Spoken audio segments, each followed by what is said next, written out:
Bonjour les lumières, c'est Fabien. Aujourd'hui, je voulais te parler d'une thématique qui, moi, je trouve intéressante et qui m'est chère. C'est comprendre vraiment qui tu es et ce que tu dégages. Donc, au-delà de ton corps, donc ça c'est ton corps, avec tes os, ta chair et ta peau, ton aura. Alors après, tu mets les mots que tu veux dessus, hein, ton champ vibratoire, voilà, tes champs énergétiques, tes corps. Eux, ils vont dégager des couleurs, des odeurs et des sons. La nouvelle génération d'enfants perçoit ça. Même nous, hein, tout petits en fait. Pour moi, tous les êtres humains de 0 à 5-6 ans, on perçoit en fait ces trois autres champs-là, qui sont d'autres sens, qui sont donc voilà la couleur, les odeurs et les sons. Et puis comme c'est pas dans notre société, comme c'est pas quelque chose qu'on apprend, notre cerveau il est bien fait, en fait il se dit que ça sert à rien, et en fait il fait un reset, et on perd cette fonction-là. Cette fonction-là, on l'a naturellement dans notre corps, liée à la glande pinéale, qui elle, en fait, il faut que tu vois comme ton corps, comme une onde radio, comme un transistor. Ça veut dire qu'il va recevoir des informations en continu, et puis il va les traiter. Donc depuis tout petit, tu as appris à traiter l'information extérieure par tes yeux, par ton odorat, par ton ouïe, et même par ton goût, voilà, par le toucher. Mais il y a aussi d'autres sens qui peuvent te permettre de comprendre l'environnement dans lequel tu es. Le décalage qui se crée, c'est que comme les nouveaux enfants, la nouvelle génération ont une glande pinéale qui est bien plus développée, ils ont cette sensibilité que nous on n'a pas, d'où l'important d'être à leur écoute, voir qu'est-ce qu'ils perçoivent et ce qu'ils sentent. Et puis, ils vont voir, voilà, soit des couleurs, soit des sons, soit des odeurs sur un corps humain. Pourquoi c'est important que tu comprennes ça? C'est que ça va créer un décalage. Dans ta société, j'aime bien prendre l'exemple, il suffit que, je sais pas, le vendredi, tu t'es fâché ou tu as été en colère avec l'une de tes collègues ou l'un de tes collègues, d'accord? Ce qui fait que ta couleur, elle va devenir un peu pourpre, quelque chose d'assez sombre. Ton odeur, on va être une espèce d'odeur un peu, pour que ça te parle, quelque chose un peu fond de cave, toi, moisi, champignon. Et puis, suivant le temps que tu prends pour toi, chaque jour, ces couleurs-là et cette odeur-là, elle va se stabiliser. Mais peut-être que ça va prendre 1 jour, 2 jours, 3 jours pour revenir sur quelque chose qui rayonne. Donc, on a tous des couleurs différentes. Ça peut être soit quelque chose de plus bleu, un vert, quelque chose d'assez lumineux. Et puis, sur une odeur, voilà, on va trouver un côté un peu... alors, c'est mettre des mots, hein, mais voilà, c'est un côté un peu coton, un peu dufteux. Donc ça peut prendre du temps. Si on reprend l'exemple du vendredi, le vendredi tu te fâches avec l'un de tes collègues, ton champ vibratoire du coup il a changé, tes couleurs, tes odeurs, la musique que tu dégages, elle change. Admettons le samedi matin, ton enfant, il renverse, je sais pas, moi un verre d'eau, le truc bénin. Toi on peut imaginer que tu es encore énervé de la veille, voilà, et tu vas t'agacer ou tu vas sortir cette émotion qui n'est pas liée à ton enfant mais qui est liée à ce que tu as vécu la veille. Donc verbalement tu vas exprimer une émotion, et il faut imaginer que ton enfant, lui qui voit autour de toi des couleurs ou qui peut sentir ou qu'entend, il va trouver une espèce de disharmonie, je sais pas si ça se dit, un déséquilibre vibratoire entre ce qu'il voit avec ses yeux et ce qu'il perçoit avec tous ses autres sens. Donc est-ce que cette couleur pourpre et cette odeur qui est un petit peu âcre, elle est liée à lui qui a juste renversé quelque chose, voilà, ou est-ce que c'est lié à autre chose? Ça, comme personne lui explique, ça va créer des conflits dans ses émotions, problèmes de digestion, problèmes de transit. Il se pose des questions auxquelles il n'a pas les réponses, ce qui fait que voilà, ça va cogiter. Donc il faut prendre conscience que voilà, le corps humain, on est tout ça, on dégage énormément de choses.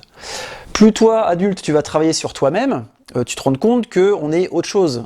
Si tu fais du yoga, si tu fais du tai chi, on sent très vite voilà, qu'il y a que l'énergie autour des mains.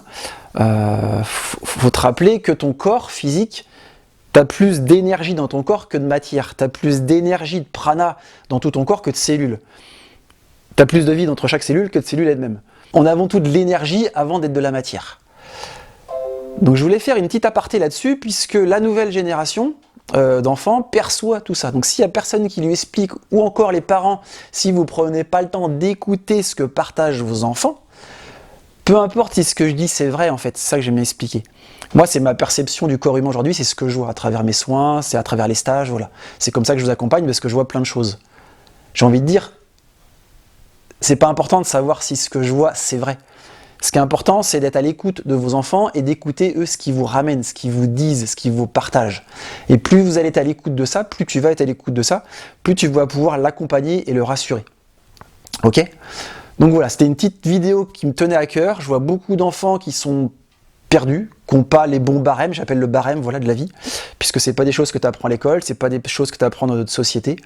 Voilà, donc soyez à l'écoute, soyez curieux et curieuses, osez poser des questions.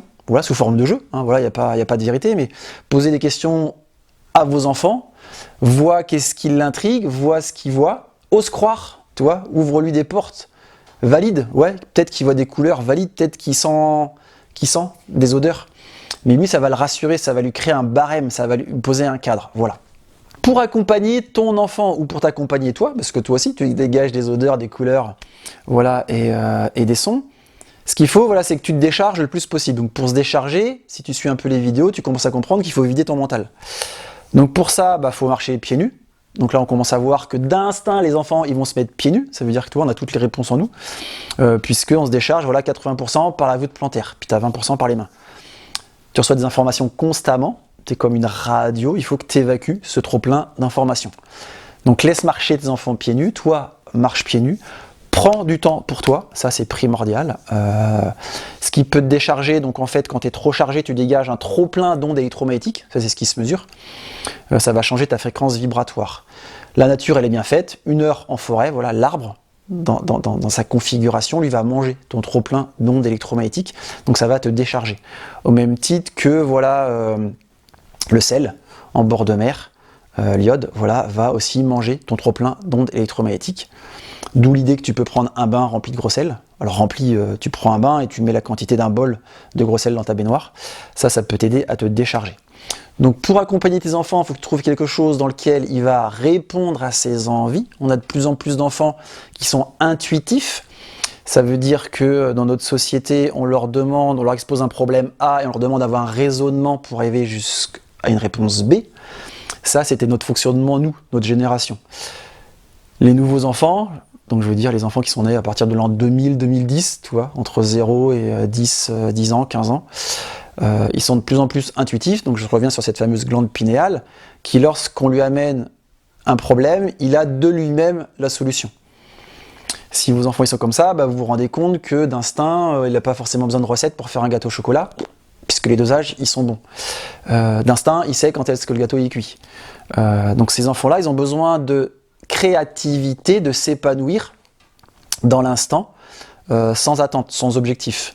Du coup, ce qui peut les aider, ça va être développer la danse intuitive, la peinture, la musique, mais sans objectif final. C'est juste profiter de l'instant et répondre à son intuition. Voilà. Donc comme à chaque fois, c'est des vidéos assez courtes, c'est des thématiques qui sont très grandes. Voilà, on peut en parler pendant des heures. N'hésitez pas à poser vos questions. Je me ferai un plaisir d'y répondre. Comme à chaque fois, vous prenez ce qui vous parle et ce qui vous parle pas. J'espère que cette vidéo vous aura plu et je vous dis à bientôt. Salut!